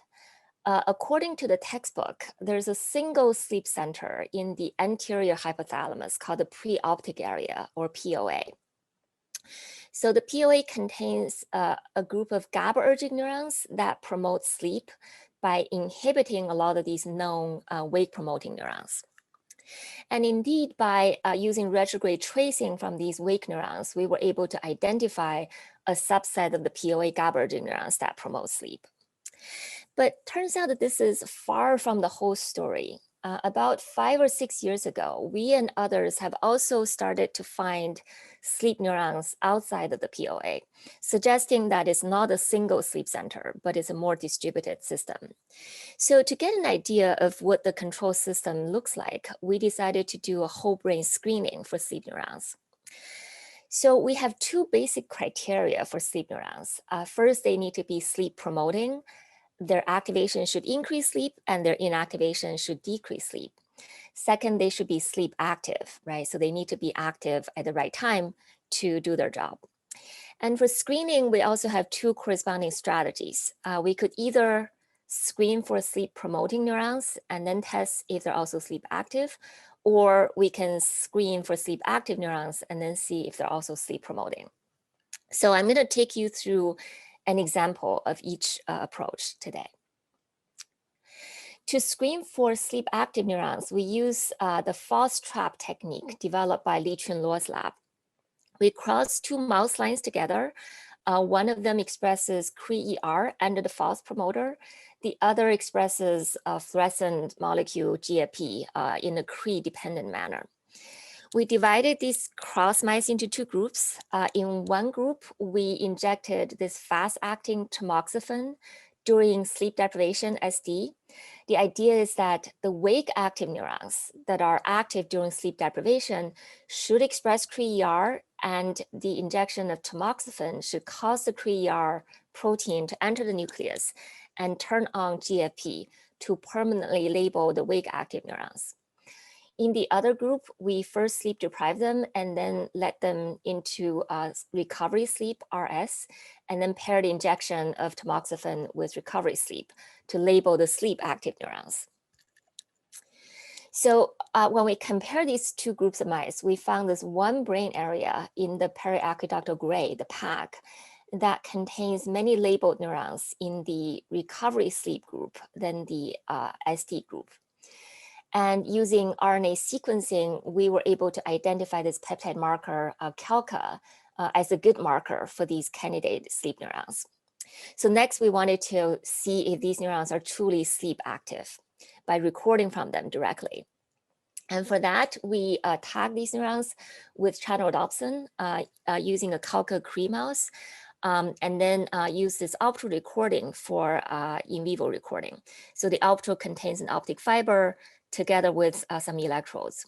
So here you can see one nice unit, and every time we turn on the blue laser, the little blue dot for 5 milliseconds, it evoked spiking reliably at a short latency. So we're pretty sure that this is a neuron that expresses channelrhodopsin, therefore it should be a CALCA cell. And then we looked at the spontaneous activity of the cell over different brain states. So you can see that also this is the EEG power spectrum, EMG, and this is the color-coded brain state scored based on EEG and EMG. So the firing rate of this particular cell is high during non-REM sleep, right, the yellow period, and low during both REM, blue, and wake, gray periods. And here's a summary of 30-something neurons, each line is one cell. So most of them are more active during non-REM sleep than wakefulness. So most of these cells are non-REM active, and this is our first criterion. And to test whether they're sleep promoting, we first did optogenetic activation. So we turn on the laser for 2 minutes per trial, every 10 or 15 minutes or so. So here's one example recording, and here's a summary of all the mice that we tested. So when we turn on the laser at time 0, there's a very rapid increase in the probability of non-REM sleep, the yellow line, and decrease in both wakefulness, gray, and REM, blue. We also did optogenetic inactivation through this inhibitory opsin, IC++, and that caused a decrease in sleep and increase in wakefulness. So based on both activation and inactivation, we know that these CALCA neurons are non-REM promoting. So for the sake of time, I'm going to skip a lot of data, but just to tell you that in addition to the CALCA cells, we also found several other populations of excitatory neurons in the PAG that promote non-REM sleep. Some of them express CCK and others express neurotensin. So these excitatory neurons project to several GABAergic brain regions, including the POA, right, which is a textbook version of the sleep center. But there are also other GABAergic sleep regions. And these GABAergic sleep neurons promote sleep by inhibiting a lot of these wake-promoting neurons. So it seems like the ventral region of the PAG might be an excitatory sleep center that's upstream of several GABAergic sleep centers. Okay, so that's the first approach. And now I'm going to take you through an example of the second approach. So we did this based on a very simple-minded idea. So we're going to start with the wake-promoting neurons. Like I said, we know quite a bit of them. And then we're going to use retrograde tracing to find neurons that inhibit the wake-promoting neurons. The idea is that if you have a neuron that inhibits wake-promoting neurons, then perhaps its activity can promote sleep. And then once we find the sleep-promoting neurons, we're going to trace one more step back and look for their excitatory input, because a neuron that excites other sleep-promoting neurons could promote sleep through their own activity. So this screening was done by Chen-Yin Ma, a very talented postdoc in my lab. So Chen-Yin targeted a whole bunch of GABAergic, a whole bunch of wake-promoting neurons, and looked for GABAergic brain regions with relatively broad GABAergic projections to these wake neurons, because you want to look for inhibitory neuron that inhibits not just one population, but many populations of wake promoting neurons. So here is a list of wake promoting neurons that Chen Yan targeted, including histaminergic, noradrenergic, glutamatergic, and GABAergic, and cholinergic neurons. And here's a list of brain regions with relatively broad GABAergic innervation. So these bars indicate the amount of GABAergic innervation. So this list includes the POA, right? The textbook sleep center. And in addition, Chen Yan has identified a subpopulation of neurons in the central nucleus of the amygdala that are both sleep active and sleep promoting, and that's published. But today I'd like to focus on this third brain region, which was characterized by Danqian Liu, a former postdoc in my lab. So this is the region, it's the substantia nigra pars reticulata, SNR. Many of you probably know that this is part of the motor control network, part of the basal ganglia. And so to get an idea of why a neuron in a motor control circuit might be involved in sleep, we decided to also look at the motor activity of the neuron, of the mouse. So in addition to EEG and EMG, we added a video recording in the home cage, and our collaborators in Beijing helped us to train, use a deep learning to train a UNet for image segmentation. So here's the original image, and this is the segmented mouse position. So once we were able to do this, it's pretty straightforward to extract some parameters about the movement of the mouse. We looked at two parameters. One of them is translation, and the other is total movement. When we plotted these two parameters in this two-dimensional space, we saw three clusters. The dark green cluster corresponds to local motion. The light green cluster is the milder motion, non-local motion, but some other movements, including like grooming and eating. The third one is immobility. But once we look at the EEG and EMG, we actually see that there are two distinct brain states. One is quiet wakefulness, the other is sleep. So there are really four behavior states color-coded here.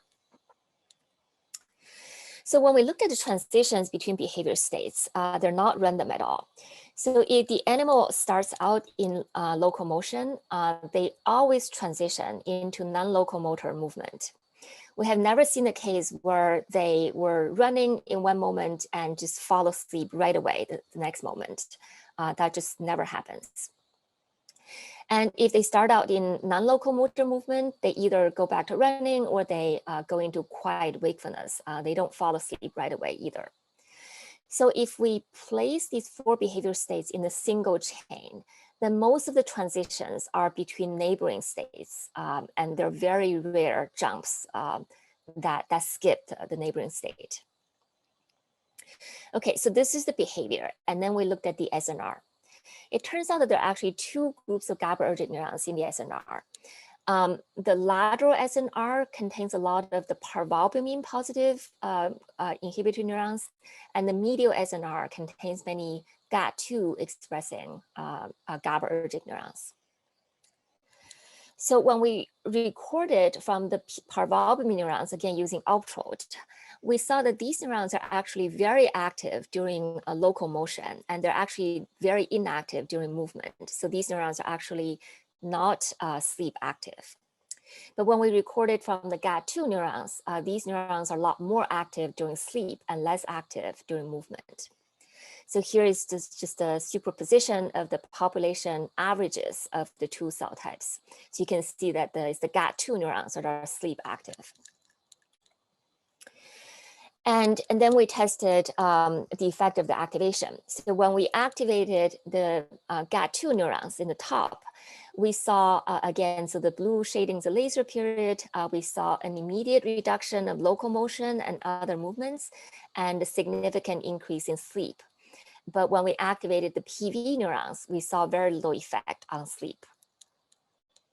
And when we inactivated the GAT2 neurons, there's a huge increase in different types of movement and decrease in sleep. But the effect of PV neuron inactivation is much smaller.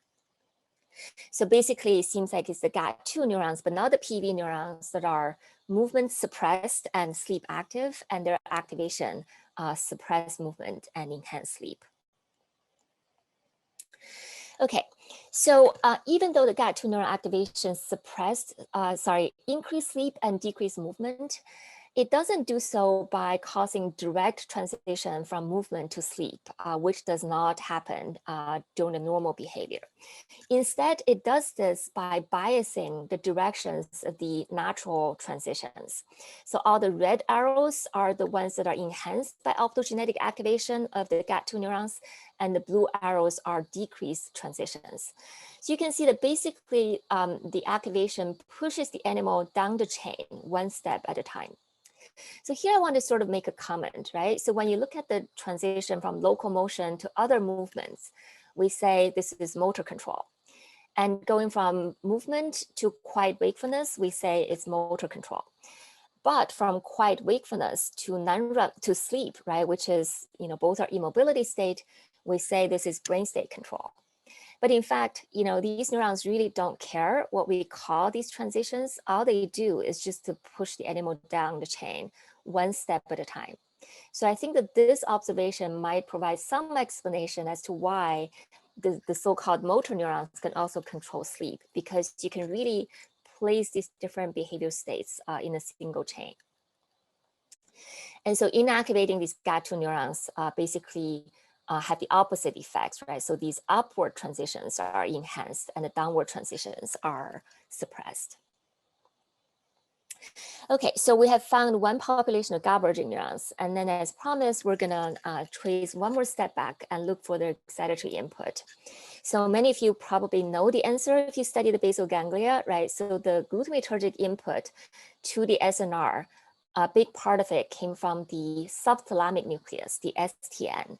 And so this conference is a lot is about deep brain stimulation, and my understanding is that the STN is actually a common target for deep brain stimulation for Parkinson's disease.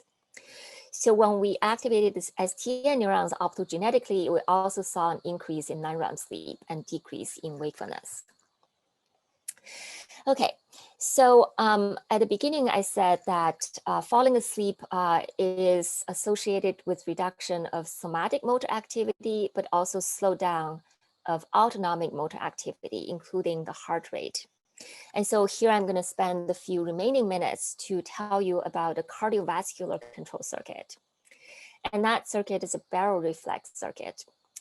So the baroreflex is a fast feedback mechanism. The idea is that the increase in the blood pressure sensed by the peripheral receptors is transmitted to the brainstem, a nucleus of the solitary tract. We call it NST. And this triggers a set of changes in the heart and blood vessels to stabilize the blood pressure. So the baroreflex circuit is very well worked out. There are two main pathways. On the left, you have this solitary tract exciting the nucleus ambiguous, which contains cholinergic parasympathetic neurons that project at the heart. And this pathway on the right shows the NST excitation of this region called the CVLM, called the ventrolateral medulla, that contains GABAergic neurons that inhibit the RVLM, which contains adrenergic sympathetic neurons. So basically this pathway activates the sympathetic system, and this pathway inhibits, this one is activates the parasympathetic, and this pathway inhibits the sympathetic pathway. So Yuanyuan Yao in my lab characterized this circuit. First, she wanted to isolate the NST neurons that are cardiovascular, because the NST contains a mixture of many cell types. To do that, she again used the false trap technology, but in this case, she injected the drug phenylephrine to increase the blood pressure and decrease the heart rate to basically activate baroreflex. And so you can see that PE injection caused the trap labeling of many neurons in the NST as compared to the saline control. And then next, Yuanyuan recorded from some of these PE trap neurons to make sure that they're really cardiovascular. So here's one example. Now this is the blood pressure, the heart rate, and you can see the fluctuation when the animal is moving around in a home cage. And here's the firing rate of one cell, and you can see that it pretty much traps the blood pressure changes quite well. And when we zoomed in temporally, we saw that many of these neurons actually time locked to the heartbeat pretty much beat by beat. So you can see that here's the spiking and here's the ECG. So there's a very close following. So this indicates that some of these neurons can actually sense the blood pressure fluctuation on a single heartbeat cycle. So all of this is to say that these trapped neurons are indeed cardiovascular. And so next, Yuan Yuan optogenetically activated these cells. So again, 2 minutes per trial, right? So here's one example and here's a summary. So the activation caused a decrease in the blood pressure and also the heart rate, right? Consistent with the baroreflex. But in addition, it also caused an increase in non-REM sleep and decrease in wakefulness. So and then Yuan Yuan looked at the downstream pathway. So first, NST projects to the CVLM. When Yuan Yuan optogenetically activated the CVLM, she also saw an increase in non-REM sleep. We think that this is partly due to the inhibition of the RVLM, because direct inhibition of the RVLM also increased non-REM sleep. Conversely, if she inhibited optogenetically the CVLM, that increased wakefulness, and direct activation of the RVLM also increased wakefulness. So basically this pathway on the right, everything works out. We also activated the other pathway, the ambiguous cholinergic neurons. So the ambiguous is very small and it's difficult and small and long, so it's difficult to activate optogenetically. So here's a chemogenetic experiment. And again, chemogenetic activation of these cells caused increase in non-REM sleep and decrease in wakefulness, together with a decrease in the heart rate. Okay, so to sum up, so at the beginning I said that falling asleep is associated with changes in the mental state measured by EEG, decrease in the somatic and autonomic motor activity. So it kind of makes sense for the sleep circuit, whatever it is, to inhibit the arousal system and also the two motor systems. So I showed you the data on the SCN to SNR pathway in the somatic motor system. But in addition, we and others have also identified sleep neurons in the brainstem and the striatum and the thalamus. So all of these are part of the somatic motor system. There are these sleep neurons in these different brain regions. For the autonomic motor system, I mentioned that we found sleep neurons in the periaqueductal gray, the amygdala, hypothalamus, and also the solitary tract, together with the ambiguous nucleus and the ventral medulla. So all of these are key nodes in the central autonomic network. So instead of being separate as implied by this diagram, it seems like the sleep system deeply infiltrates both the somatic and autonomic motor control systems. So I moved these yellow circles into these two motor boxes. And it seems like in all of these nodes of the networks, there are these general state neurons. They're not all the motor neurons, but a subset of neurons are the general state neurons that coordinate the arousal state and the motor state through axon collateral. So I didn't show you the data, but we do have the anatomical evidence that there are these axon collaterals. So we think that this sort of view of how sleep is controlled, right, not by a single sleep center, but by this distributed motor-related network, also has important implication for the question of why we sleep. The fact that the sleep control system is so closely associated with the motor control suggests that a basic function of sleep is to promote some biological processes that are fundamentally incompatible with movement. We don't know what it is, but we think that this kind of idea provides an important constraint that could guide us to search for the functions of sleep. And so that's it. And finally, I'd like to thank the people in my lab who actually did all the work. In particular, a big shout out to all the brilliant women in my lab. Without their hard work, we wouldn't be where we are today. And thank you for your attention. Thank you so much, Dr. Dan. That was wonderful. It opened my eyes to a whole new way of thinking about the distributed network of sleep and sleep to motor control. That was wonderful. I don't know if do we have time for a question, Tay, or is it? Sure, I don't see Yeah, any yeah. questions posted. Yeah. May I ask a question? Yeah. Yeah. So I'm really curious how, so kind of in this idea of kind of moving from state to state, how does narcolepsy fit into that model? Where you might Yes, jump from one state to the next? Is it sort of just a very quick? Exactly. Yeah. So narcolepsy. So I think I very quickly mentioned in the arousal system, in addition to the monoamines and acetylcholine, there's also orexin. Right? So narcolepsy is incredibly closely associated with orexin signaling. Right. So you can get narcolepsy by losing the orexin neurons, by losing orexin, or the orexin receptors. Right. So in animals and humans, it's all linked to that one pathway. The idea, so orexin is a wake promoting system, period. If you activate it, it increases, immediately triggers wakefulness, and it sends excitation to all the monoaminergic systems. So the idea in the field is that maybe orexin provides a stabilization of the wake system. So you think of the sleep-wake control as like a tractor network. I mean, you guys are engineers, so that's the language that speaks to you, right? So it's like, you have the wake system, you have the sleep system, and they sort of mutually inhibit each other, right? They kind of duke it out, right? And so either this is stable or this is stable, but in between is not a stable situation, right? But of course, if you just have that, you can have flip back and forth, right? Who's to say, you can flip back and forth every second. But the idea is that the orexin system, it has a self-excitation. So self-excitation is always like a network kind of attractor kind of dynamics, right? So it provides sort of a stabilization of the wake system. And when you lose that, then you can have very quick kind of flipping back and forth. And so the lack of gradual transition might be related to that sort of lack of stabilization that also sort of slows down, that you can only gradually change instead of very quickly kind of flip back and forth. Yeah, thank you so much. Dr. Dan. Thank you. Yeah. Well, I think that will conclude our third session for the conference. Thank you again, Dr. Dan, for a wonderful presentation. Thank you. Thanks so much. Thank you, Matt, for chairing that wonderful session. I want to invite everybody to join the poster session. This is the time where we need the audience participation. So posted to the chat, there is a link.